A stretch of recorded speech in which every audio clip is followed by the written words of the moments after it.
में टिकट वितरण को लेकर असंतोष बढ़ता जा रहा है। कांग्रेस नेता नरेंद्र मीणा का कहना है कि कांग्रेस में टिकट वितरण गलत तरीके से किया गया है। कांग्रेस में राजगढ़ में ऐसे व्यक्ति को टिकट दिया गया है जो कांग्रेस के सदस्य तक नहीं रहे हैं।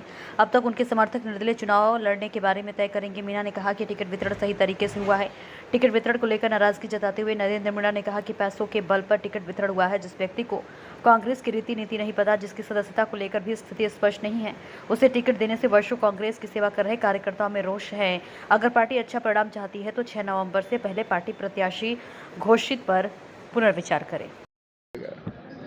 ऐसा है, विधानसभा 2023 में जो चुनाव होने जा रहे हैं उसको लेकर जो टिकट वितरण हुआ उसको लेके आज हम सभी लोगों ने यहाँ, क्योंकि टिकट वितरण में जिस तरह से अभी खामियां देखने को मिली, जो कि राजगढ़ लक्ष्मणगढ़, चूँकि मैं भी रियाज कर रहा था और पर वहाँ देखा कि जो कार्यकर्ता जो पिछले 30-30, 32-32, 35, 40 साल से वहाँ काम कर रहे थे, उनको सबको दरकिनार करके एक ऐसे नौसिखिया कार्यकर्ता को, जिसको आए हुए भी एक मतलब मेरे का कहने का मतलब ये लग रहा है कि कांग्रेस की सदस्यता भी ली है कि नहीं ली उसने।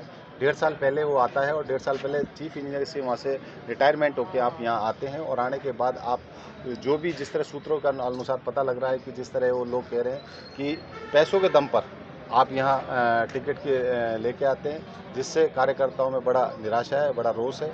उसी को लेके आज हम सब लोगों ने एक बैठक आयोजित की थी।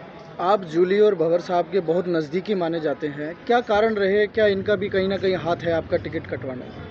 देखो, ये चीज़ें तो मैं नहीं कहूँगा कि किसी का हाथ है कि कटवाने में, पर जिस तरह से टिकट दिया गया है वो गलत तरीके से दिया गया है। टिकट किसी कार्यकर्ता को देते हैं, चाहे भंवर साहब हो, चाहे जूली जी हो, जो कोई भी हो, जिनका भी अगर इसमें अगर कोई रोल है, तो उनको अगर कार्यकर्ताओं की पहचान है, अगर कार्यकर्ताओं को आगे बढ़ाना है, कार्यकर्ता है तो ही कांग्रेस है और तो ही टीकाराम जूली है, तो ही भंवर साहब है। अगर कार्यकर्ता नहीं है, ना तो कांग्रेस है, ना टीकाराम जूली, ना भंवर साहब है। तो मेरा तो कहने का मतलब है कार्यकर्ताओं को बढ़ावा मिलना चाहिए था, कार्यकर्ताओं की भावनाओं को ध्यान में रखते हुए ये हमारे इसमें फैसला करना चाहिए था। दो बड़े नेता मीणा समाज के, एक जोरीलाल मीणा और एक नरेंद्र मीणा, दोनों अब खिलाफत के उतर आए हैं खिलाफत करने के लिए। क्या ऐसे में क्या लगता है कि कांग्रेस वहाँ जीत पाएगी?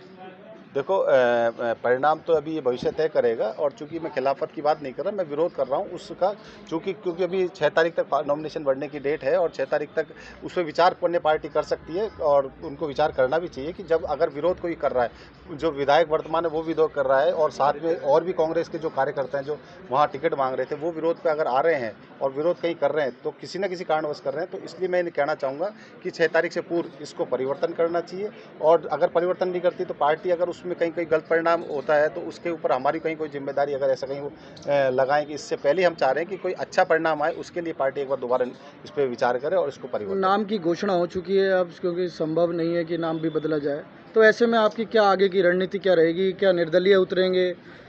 देखो, ऐसा है कि आप ये कह रहे हो कि नाम घोषणा हो चुकी है, बदले नहीं जाए। अभी आप एमपी का उदाहरण देखिए कि 4 सीट पिछले 15 दिन देने के बाद, टिकट देने के बाद और प्रत्याशियों प्रचार करने के बाद ही 15 दिन बाद उसको टिकटों को चारों को बदला गया है। ऐसा नहीं है, अगर कार्यकर्ताओं की भावनाएं हैं और कार्यकर्ताओं को मजबूती यहाँ लानी है कांग्रेस में और कांग्रेस को आगे भी लोकसभा चुनाव का आ रहा है उसमें भी हमें मजबूती दिखानी है, तो यहाँ कार्यकर्ताओं को मौका देना चाहिए, उस पर विचार करना चाहिए, मंथन करना चाहिए। और रही बात मेरे निर्णय की, जो निर्णय हमारे कांग्रेस के कार्यकर्ता जो बैठेंगे और एक जाजम पे जो सभी जनप्रतिनिधि हैं राजगढ़ लक्ष्मणगढ़ के, जिनका जो भी विचार होगा एक रूप से रहकर नहीं, जो भी विचार तय करेंगे उसके बाद आगे रणनीति तय करेंगे। क्या निर्दलीय लड़ेंगे फिर अगर आपको टिकट नहीं मिलता तो? अगर पार्टी ने ऐसा किया कि जिस तरह हमें विश्वास हो रहा है, कि हमें विश्वास है कि पहले तो पूर्व में ये परिवर्तन हो जाएगा और नहीं हुआ तो जो भी निर्णय कार्यकर्ता वहाँ का करेगा, कांग्रेस कार्यकर्ता, चाहे वो निर्दलीय कहेगा तो निर्दलीय चुनाव लड़ेंगे और कहेंगे पार्टी में भी नहीं रहना है तो पार्टी में नहीं रहेंगे, वो कार्यकर्ता तय करेगा। आपको टिकट नहीं मिला, क्या कारण मानते हैं?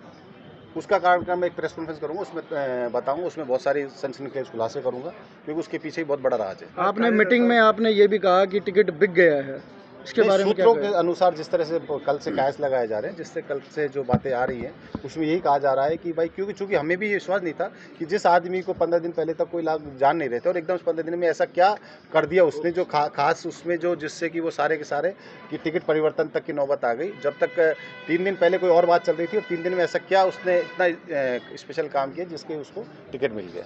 आगे क्या रणनीति करिए? कहाँ दिल्ली जाएंगे, क्या जयपुर जाएंगे? अभी हमने कार्यकर्ताओं मीटिंग की जिसमें हमने 2-3 बातें रखी, जिसमें हमारे नेताओं को अवगत कराने के लिए दिल्ली जाने की बात एक आई है, दूसरी एक महापंचायत करने की बात आई, तीसरी सभी जो जनप्रतिनिधि जो टिकट मांग रहे थे कांग्रेस, उनसे मिलकर एक जाजम पे बैठ के चर्चा करने की। ठीक है।